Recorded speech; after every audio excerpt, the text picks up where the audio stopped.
You're listening to Civic Media. You can tune into any of our live shows on any radio station across the state with the Civic Media app. Find us in your phone's app store and listen anytime, anywhere.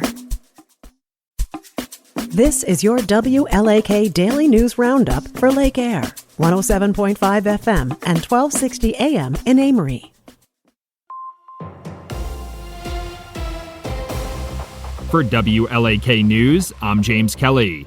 Law enforcement authorities from a northwest Wisconsin village say they're struggling with a string of unusual public nuisances. According to a social media post from the Frederick Police Department, authorities have received multiple reports of kids jumping out in front of Amish horses and riding dirt bikes near them. They say the incidents are scaring the horses and creating a dangerous situation where someone could be seriously hurt in traffic. Authorities are asking parents to tell their kids not to scare the horses and give them plenty of space.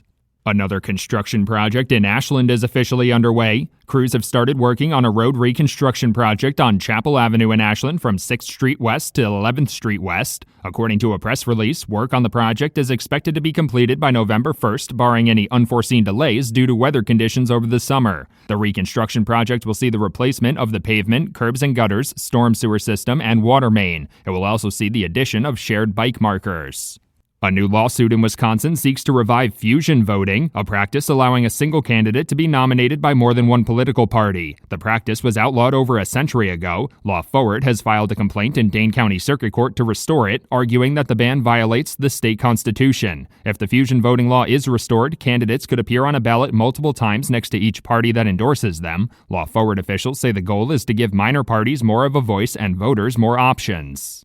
Travel Northwest Wisconsin is reminding residents that the 2025 Wisconsin Governor's Fishing Opener will be held in Rice Lake this weekend. The event will officially start on Friday with a special family fishing day scheduled for Saturday from 10 a.m. to 2 p.m. at Veterans Memorial Park. The event will be open to the public and seeks to encourage kids of all experience and skill levels to participate in one of Wisconsin's favorite outdoor pastimes. It also seeks to celebrate the state's fishing heritage and highlight its economic and recreational importance. The Wisconsin Department of Natural Resources is reminding residents that it's accepting applications for the next class of conservation wardens to help protect the state's parks, forests, wildlife, and residents. According to a press release, the DNR will be accepting applications for wardens until May 6th. The agency plans to hire 10 full-time conservation wardens for their 2026 class, with training beginning next January or April. Applicants do not need prior experience with hunting and fishing, and more information is available on the DNR's website. New cuts ordered by Elon Musk's Department of Government Efficiency would result in over 400 AmeriCorps members in Wisconsin losing their jobs. According to a Journal Sentinel report, an email sent to Serve Wisconsin Executive Director Jeanne Duffy on Friday ordered the organization and all affiliated nonprofits and municipalities to immediately cease all award activities. The AmeriCorps workers and programs that will be affected by the cuts seek to assist with issues like homelessness, healthcare, literacy, and conservation. A Chautauqua woman is facing charges in Barron County after being accused of biting a law enforcement officer during her arrest. According to court documents, 37-year-old Stephanie Livingston was officially charged with 2 felonies for battery to a law enforcement officer and misdemeanor third operating under the influence and resisting an officer on Thursday. She was arrested at around 2 a.m. on April 23rd after a Chautauqua police officer pulled her over for a broken light and allegedly found a half-full Coors Light and a THC vape box in the car.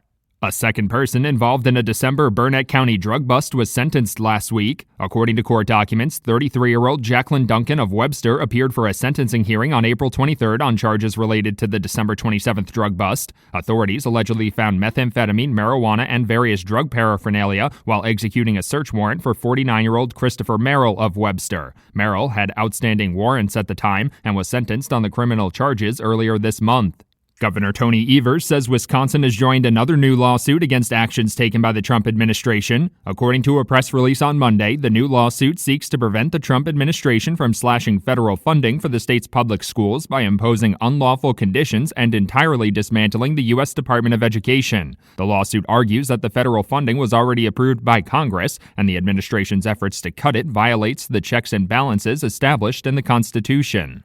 Wisconsin Department of Health Services officials say they're preparing for the potential loss of $6 to $17 billion in Medicaid funding. On Monday, DHS officials said the proposed funding cuts could force them to make changes to the state's Medicaid programs, including potentially limiting who is eligible for help. They warned that if residents become ineligible for Medicaid benefits, the number of completely uninsured patients will increase. Officials are considering other options, like offering fewer services or using more state funding. For WLAK News, I'm James Kelly. The Bucs season comes to an end. I'm Mike Clemens with sports. The Bucs losing to the Pacers in overtime, 119 to 118. After the game, there was pushing and shoving at midcourt. Giannis says the father of Indy's Tyrese Halliburton got in his face, taunting, swearing. I believe being humble in victory. That's how I am. When you win the game, you gotta tag and with his face. This is what we do. This is what we effing do. This is the F we do. I feel like that's very, very disrespectful. I've won the championship. They haven't. The Pacers advanced to face the Cavaliers. Baseball, Brewers giving up a couple of runs in the bottom of the first, but went on to beat the White Sox in Chicago 7-2. Freddie Peralta and catcher William Contreras, praised by Pat Murphy. Freddie and William did a great job after that first inning, to give us 6 innings, and they were on his heater early, and he made a nice adjustment and showed that he can navigate through someone's just jumping his heater. That's Brewers manager Pat Murphy. With sports, I'm Mike Clemens. On your entertainment beat, I'm Pete Schwaba. We've all heard of chewing the worm one might find at the bottom of a tequila bottle, but a snake? True story. A Virginia woman was about to sip her margarita when a snake fell from the ceiling and landed in her glass after slapping her in the forehead. What did the woman do after being freaked out? Naturally, she took a picture for social media. As a result of the incident, it was revealed the restaurant was in violation of several health codes. Really? Turning down big money would be tough for most of us to do, even if it's to protect a franchise film legacy like Back to the Future. Bob Gale, who is the creator behind the trilogy, says under no circumstances will there ever be a spin-off, prequel, or another sequel. He calls the franchise perfect the way it is. The producer says the only way it could remotely happen is if Steven Spielberg signs off on it, and that most likely will not happen because Spielberg does not like sequels. That's probably why we've never seen E.T. Goes to College. People get scared when they see Lost star Sam Anderson board their flight. The 79-year-old actor says when people see him, their faces say, "Get me off this flight," even though a crash would be highly unlikely because most airline passengers aren't good-looking enough to be actors on a network show. On the other hand, when Leslie Nielsen used to board a plane, no one seemed to mind because although there was a threat of disaster, he brought big laughs. Jack Lowden will break down barriers in a new rendition of Pride and Prejudice, according to Jack Lowden. The star of Slow Horses and Dunkirk will play Mr. Darcy opposite Emma Corrin's Elizabeth Bennet. Lowden says the fact that he is the first ginger or redhead to play Mr. Darcy is one of the last discriminatory barriers to fall in television. Lowden replaces the most recent Mr. Darcy, played by the establishment's Colin Firth. Now that's sarcasm. There are some actors that will immerse themselves completely in a role and do anything to accurately portray their character. Then there is Terrence Howard. Howard says his biggest regret in his career is turning down the role of Smokey Robinson, which the singer personally asked him to play. He passed on the role because he was in negotiations to play Marvin Gaye in a biopic by Lee Daniels. According to Variety, Howard ultimately passed on that role over concerns that Marvin was actually gay, concerns that were confirmed by Quincy Jones. During a recent episode of the Club Random podcast, Howard said if he had to kiss a man in a film, he would cut his lips off. I assume he meant his own lips. Howard explained, saying he has to totally understand a role because he doesn't fake it. Maybe that's why he had no problem playing a pimp in Hustle and Flow. He was also in Big Mama's House. Wonder if he cut a body part off after that gem. For more showbiz fun, tune into Nightlight with me, Pete Schwaba, weeknights from 6 to 8 p.m. on the Civic Media Radio Network. Mostly sunny today, our high in the mid-60s this afternoon. The wind will be out of the south at around 5 to 15. Tonight, scattered rain showers are low down to the mid-40s. Tomorrow, mostly cloudy, scattered showers likely with a high right around 63. I'm meteorologist Sean Cable. Currently, it's 42. That's your WLAK Daily News Roundup from Civic Media.